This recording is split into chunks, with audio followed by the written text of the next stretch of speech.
তালুকদার বাড়িতে দাঁড়িয়ে আজকে তালুকদারের মতো একজন লোকের সাথে কথা বলছি। জাফরুল্লাহ ভাই, আপনার কাছে আমি জানতে চাই যে এই বাড়ির ভিতরে যে দরজাগুলো এবং বিভিন্ন আসবাবপত্রগুলি সেগুলি কি পুরাতন দিনের না নতুন? আসলে একটু যাই পুরাতন পুরাতন। এই যে কাঠের দরজা, সেই দরজা যখন বাড়ি করা হয়েছে তখন জন্ম থেকে হ্যাঁ, দরজাটা রয়েছে অক্ষত, কারণ এই কাঠগুলো অত্যন্ত মজবুত এবং টেকসই রয়েছে এবং এটাকে প্রোটেকশন দেওয়ার জন্য রয়েছে একটা টিনের দরজা, যেটা পরবর্তীতে ওদের আমলে না, ওই আমলের এই দরজা আসলে বোঝা যাবে না যেটা টিনের দরজা যে করা হয়েছে।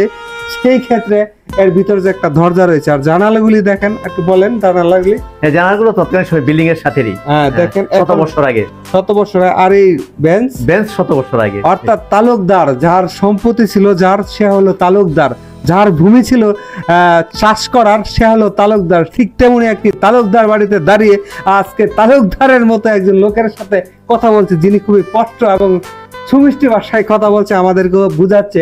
দেখেন কি সে মানে দৃষ্টি নন্দন সেই স্থাপনা, আর সেই স্থাপনার কারিগর সম্পর্কে কিন্তু আমাদের তথ্য অজানা, ঠিক না? জি জি।